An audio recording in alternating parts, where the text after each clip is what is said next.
안녕하세요. 철관입니다. 메디컬 텀을 알려드릴 건데요. 그 전에 꼭 아셔야 할 내용들이 있어요. 놀라운 사실은 의학용어는 딱 5가지만 기초를 잡으면 끝이에요. 처음 병원에 발령받아서 나의 부서에 가서 인계를 받거나 선배 간호사 선생님이 의사와 또는 동료와 이야기를 나눌 때 모르는 의학용어 때문에 외계어를 듣는 것 같아 당황하신 적이 있을 거예요. 몇 편에 나누어서 꼭 필요한 의학용어에 대해 이야기 드릴까 합니다. 각 부서마다 자주 쓰는 의학용어들도 있고요. 공통적으로 알아야 할 의학용어들도 있어요.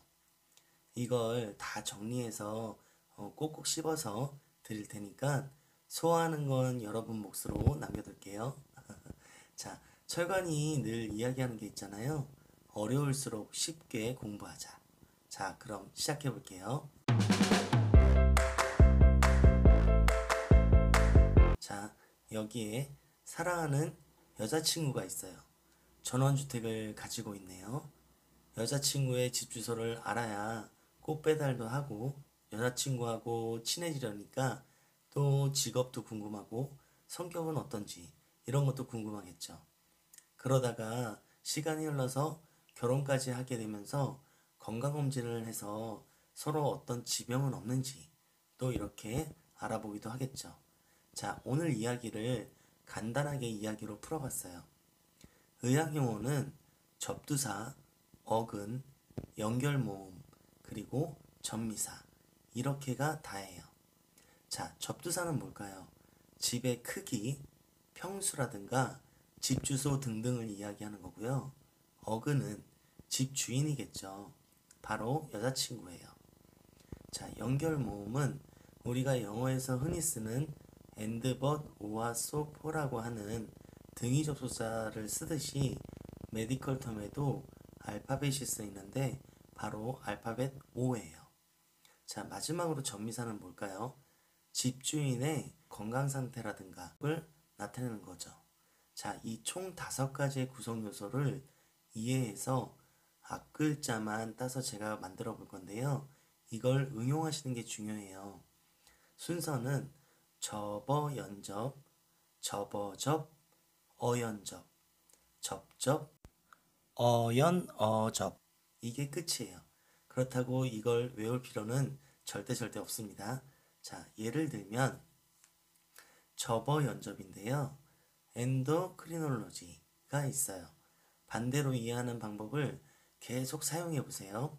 그러면 자연스럽게 분석 능력이 생겨서 하나를 암기하는 게 아니라 하나로 여러 가지를 사용할 수 있어요. 접두사는 머리 두 자를 써서 제일 앞에 나오겠죠. 엔도라는 뜻은 내부 또는 안쪽이라는 뜻이고요. 어근, 뿌리가 되는 메인 단어는 크린이라는 어근이에요. 바로 집주인을 나타내는 거겠죠. 자, 분비라는 뜻이고요. 여기서 결합형 모음 가장 많이 쓰이는 오가 있어요. 전미사로는 모모로지, 모모학이라는 말을 쓸 때 쓰죠. 붙여서 사용하면 내분비학이라는 용어로 분석이 돼요. 쉽죠? 자, 용어를 분석하면 자연스럽게 분석 능력이 생기고 새로운 용어를 들어도 머리에 훨씬 기억에 오래 남아요. 그럼 다른 걸 분석해 볼까요? 페리 아스라이티스 한번 분석해 보실래요? 페리는 모모 주위의 뜻이고요. 아서는 관절, 염증은 아이티스예요. 분석하면 관절 주위의 염증이겠죠. 어때요? 쉽죠? 자, 세 번째로는 가스트롤로지가 있어요. 바로 위장학인데 가스트로의 어근과 연결모음 오, 로지라는 전빈사예요. 네 번째는 네오플라즘이에요. 신생물이라는 뜻을 가지고 있고 접두사의 네오와 전미사의 플라즘으로 이루어져 있는 거겠죠? 자, 마지막 5번째는 가스트로 엔테라이티스가 있어요. 위장염이겠죠? 자, 이거를 반대로 장위염증이라고 생각해 볼게요. 이런 말이 있을까요? 그쵸, 없죠. 즉, 엔테로가스트라이티스라는 말은 안 쓰니까 없는 거예요. 맞죠? 그게 아니라 어근이 두 개라면 우리가 약속이 있어요.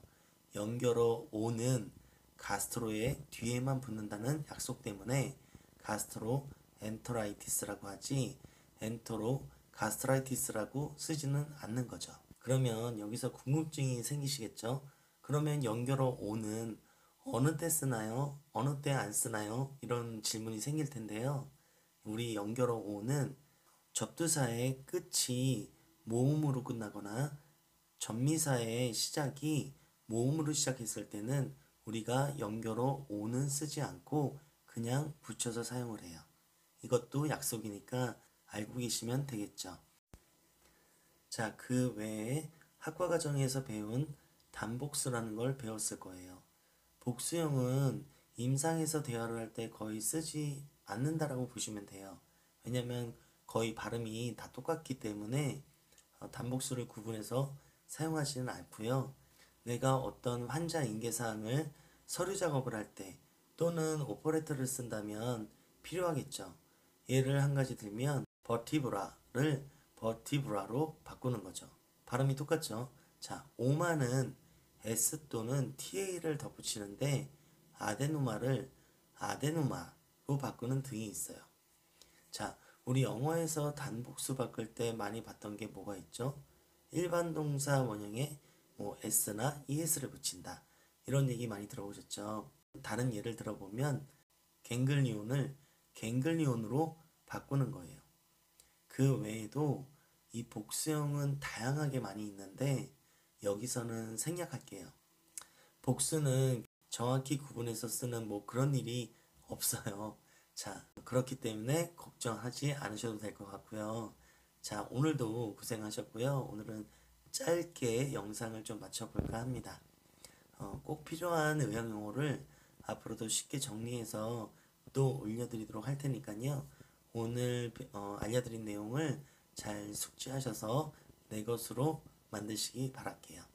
자, 고생하셨습니다. 그럼 다음 영상에서 또 인사드릴게요.